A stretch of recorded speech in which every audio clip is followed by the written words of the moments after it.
O volátil coração humano. Você sabe o que é volátil? É algo que evapora com facilidade, some. Mas talvez eu pudesse dizer o mutável coração humano, porque ele muda. Mas eu acho que a melhor definição é o maldoso coração humano. Porque Jesus diz que é dos nossos corações que procedem toda maldade, toda raiva, toda inveja, todo pecado. O pecado é fruto da nossa carne. E então nós produzimos coisas más. Mas graças a Deus também produzimos coisas boas. E produzimos coisas boas porque Deus habita em nós, porque o Senhor está conosco, porque o Senhor se revela a nós, o Senhor revela a sua vontade. Então o Senhor nos manda obedecermos, os seus mandamentos. Jesus Cristo nos manda obedecer o novo mandamento, que é amarmos uns aos outros, assim como Ele nos amou. Já imaginou que coisa forte, pesada, né? Mas é isso que temos que fazer, obedecer Jesus.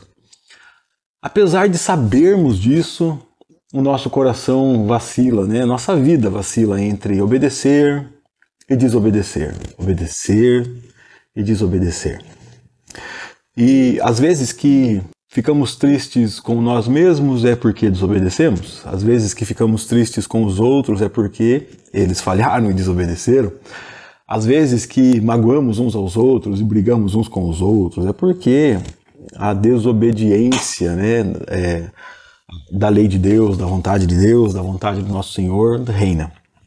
E eu queria pensar nisso com você, como uma mesma pessoa pode ora fazer coisas boas e ora fazer coisas ruins. Uma mesma pessoa pode de vez em quando sim ter uma atitude exemplar. Essa pessoa obedece a Deus, é assim, fiel, amigo de Deus, bondoso, amoroso, ensinador. E de repente essa pessoa faz coisas ruins. E de quem é que eu estou falando? Eu estou falando de um grande amigo de Deus.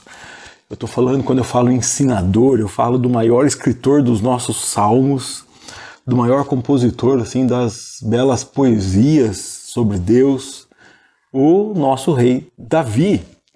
Davi é o homem segundo o coração de Deus. E hoje nós lemos aqui o texto de 2 Samuel, do capítulo 9 até o capítulo 11. E nós vemos nesse capítulo aqui, Davi demonstrando um coração divino, um coração bondoso, um coração de Deus. Davi é aquela pessoa que para e se pergunta: como posso agir como Deus? Como posso fazer o bem? Como posso demonstrar favor? Como posso fazer o bem a quem me fez mal? Não é isso que Jesus fala? Pois é, Davi está buscando fazer isso. Davi foi perseguido por Saul. Nós vimos o quanto ele sofreu, as chances que ele teve de matar Saul e não matou. E Saul, que estava lidando ali como seu servo, Davi servo dele, como um ungido do Senhor, ao invés de apoiar Davi, ao invés de buscar a vontade de Deus, queria matar Davi de todo jeito, assim, com toda maldade, com toda traição, com todo ardil, Eu falo ardil assim, ardiloso mesmo. Planejou, escondeu, tentou matar, aniquilar Davi, O Davi que queria fazer a vontade de Deus.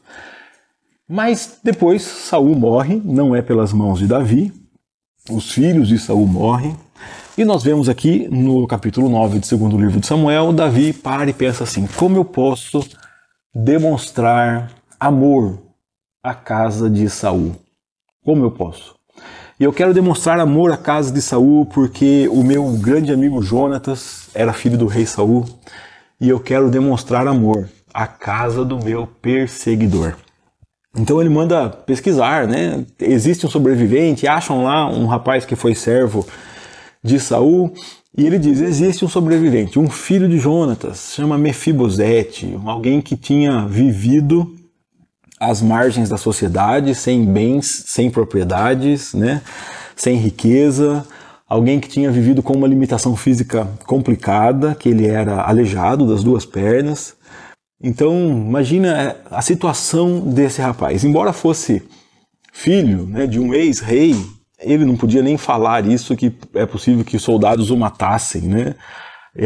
Porque briga de trono era resolvida na espada naquela época. Então ele vive uma situação de alguém que não vale nada. E é difícil falar isso de alguém, né? Essa pessoa não vale nada. Se você falar isso, né, de alguém, essa pessoa vai brigar com você, né? Porque você não vale nada. Já imaginou você dizer para alguém assim: você é um cachorro morto, você não vale nada, você só cheira mal. Pois é, Mefibosete diz isso dele mesmo. Quando o rei Davi manda chamá-lo, Davi fala para ele: olha, eu amava muito seu pai, e por causa do amor que eu tinha por seu pai, eu vou tratar você como meu filho. Você vai comer na minha mesa. Eu vou mostrar para você o amor de Deus. É isso que Davi fala. Eu quero procurar um filho de Saul para mostrar para ele o amor de Deus. E Davi consegue. Porque o amor de Deus é esse. O amor de Deus é aquele que pega pessoas que não valem nada, que são cachorros mortos, e põe na mesa e chama de filhos. E Davi fez isso, como Mefibosete falou: vem cá, você será meu filho. Sabe, as terras que o seu avô tinha, eu vou dar todas elas para você. Você terá terras, propriedade. Os servos que eram servos do seu avô serão seus servos. Né? A sua vida está restaurada. Mefibosete se torna de um cachorro morto um grande senhor. Um senhor com servos, com terra, com dignidade, com um nome, né? E Davi faz isso para mostrar para ele o amor de Deus. Parece até que nós estamos falando da história do Evangelho de Jesus, né? Mas é porque o Evangelho está assim, escondido em todo o Antigo Testamento, e você tem ações que demonstram o amor de Deus em todo o Antigo Testamento, e essa é uma das ações que demonstram quem é Deus. O que pode fazer um homem cheio do amor de Deus? Ele transborda o amor de Deus. O texto diz que é uma alegria, é uma festa, acontece isso, Mefibosete é restaurado a dignidade, passa a participar da mesa de Davi, como se fosse um filho de Davi. E depois o texto diz que Davi enfrenta grandes batalhas. E Davi tem vitórias, mas grandes batalhas, contra grandes exércitos, contra exércitos que se unem. Né? Mesmo quando Davi quer mandar soldados lá para que eles honrem outros reis, os reis desconfiam deles e tratam mal. E Davi, os soldados de Davi são humilhados, e Davi enfrenta grandes batalhas e vence. Essas duas coisas eu acho muito interessantes quando elas andam juntas, né? Um homem que faz a vontade de Deus, que tem o coração diante de Deus, e ao mesmo tempo quando o Senhor abençoa esse homem com vitórias assim inexplicáveis, né? Que são milagres, milagres de Deus. Como nós sempre vemos na história de Israel, né? Vitórias que são milagres de Deus.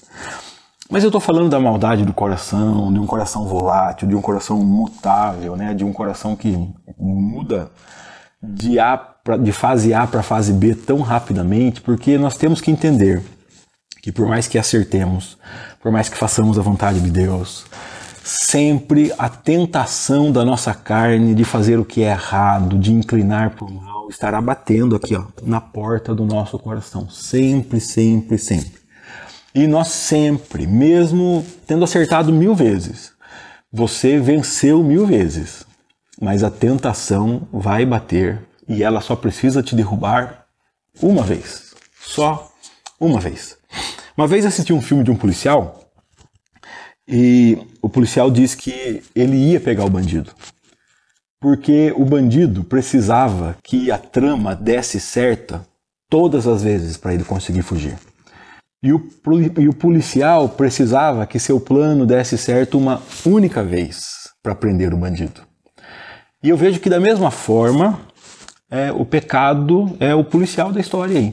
Ele só precisa de uma vez para nos derrubar. Você pode ter resistido às tentações, seja quais forem as tentações da sua vida, 500 vezes. Basta uma vez para cairmos, né? Para revelar que somos maus, que somos pecadores, que somos falhos, e nós estamos sujeitos sempre a essa situação.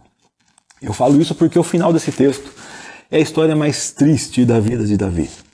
O homem que obedece a Deus, que demonstra a graça de Deus, esse homem cobiça a mulher de outro homem e comete a covardia de coagir essa mulher a ficar com ele, né?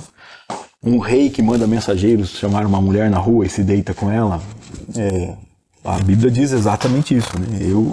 Eu acho que nós hoje chamaríamos isso de violência, de estupro, né? Porque como ela falaria não aos servos do rei, aos soldados do rei, ao próprio rei? Que covardia! Um rei que tenta enganar, esconder o seu pecado, trazendo o marido da mulher. E quando esse marido se mostra muito digno, a ponto de não se deitar com ela, porque os seus irmãos ainda estavam em batalha, que é onde Davi deveria estar, com os seus irmãos em batalha. Então esse rei covardemente manda, pelo próprio soldado, uma carta que determina a morte dele. E o comandante tem que colocar todo o exército numa situação de risco, fazer uma manobra imprudente, para que o marido dessa mulher morresse. Essa mulher fica famosa na Bíblia, o nome dela é Batseba, e também, né, nós leremos adiante quando Deus chama a atenção de Davi por isso, mas Davi tem umas atitudes mais covardes descritas na Bíblia, é a atitude de Davi. Existem muitas maldades, né, mas muitas vezes os maldosos têm coragem de olhar nos olhos, né, e atacar. Né? Davi foi muito covarde.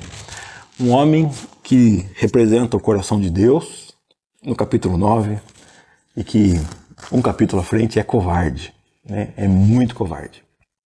O final do texto que nós lemos ali, o final do capítulo 11, diz que o que Davi fez desagradou o Senhor. Então eu fico pensando hoje assim, eu quero agradar a Deus. Eu quero agradar a Deus. E eu quero agradar a Deus todo o tempo. Eu quero agradar a Deus todos os dias.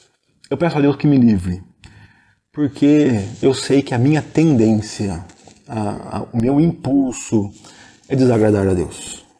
Assim, todos os dias eu tenho ideias para desagradar a Deus. Você também todos os dias tem ideias para desagradar a Deus. Mas essas ideias não vêm de Deus. Esse impulso vem da nossa carne, esse impulso vem das trevas, vem do maligno. Esse sopro maligno aí está sempre nos rondando, mas o Senhor, seu Deus, está em você. Então agarre-se a Ele, peça a Ele, como eu estou pedindo hoje. Não me deixe, Pai, não me deixe vacilar, não me deixe errar, não me deixe seguir o meu coração, porque Ele vai me levar para a covardia, se necessário, para que Ele obtenha o que Ele acha que é certo, que é um prazer, uma fama, um status, né? Uma alegria momentânea, um orgulho, uma vaidade, seja qual for a recompensa que o meu coração busca, né? Os prazeres deste mundo. Para isso eu cometerei atrocidades se eu seguir o meu coração. Que Deus me livre. Que Deus te livre. Que o Senhor possa repousar em nós. Que o Espírito do Senhor possa habitar em nós. A Bíblia diz que se nós nos aproximarmos de Deus, nós não satisfaremos os desejos dos nossos corações. É o que o apóstolo Paulo diz na carta aos Gálatas. Então, cola em Jesus Cristo, agarre nele. Que por sinal é o texto que nós lemos hoje no Evangelho de João. Aquele que permanecer em mim dá muito fruto. Né? Jesus fala o verbo permanecer muitas vezes no capítulo 15, que nós lemos hoje aqui também na Bíblia 365. Então, reconheça que existe a tentação e a tendência de errarmos, e para que isso não se concretize, grude em Jesus, agarre-se a Ele, permaneça em Jesus. Que o Senhor te abençoe, te guarde, te sustente, e que você se esconda nas asas, né, do Altíssimo. Até então, o nosso próximo vídeo aqui, se Deus quiser. Amanhã devemos ter mais uma meditação, seguindo a sequência que a Bíblia 365 traz para nós. Até lá, se Deus quiser.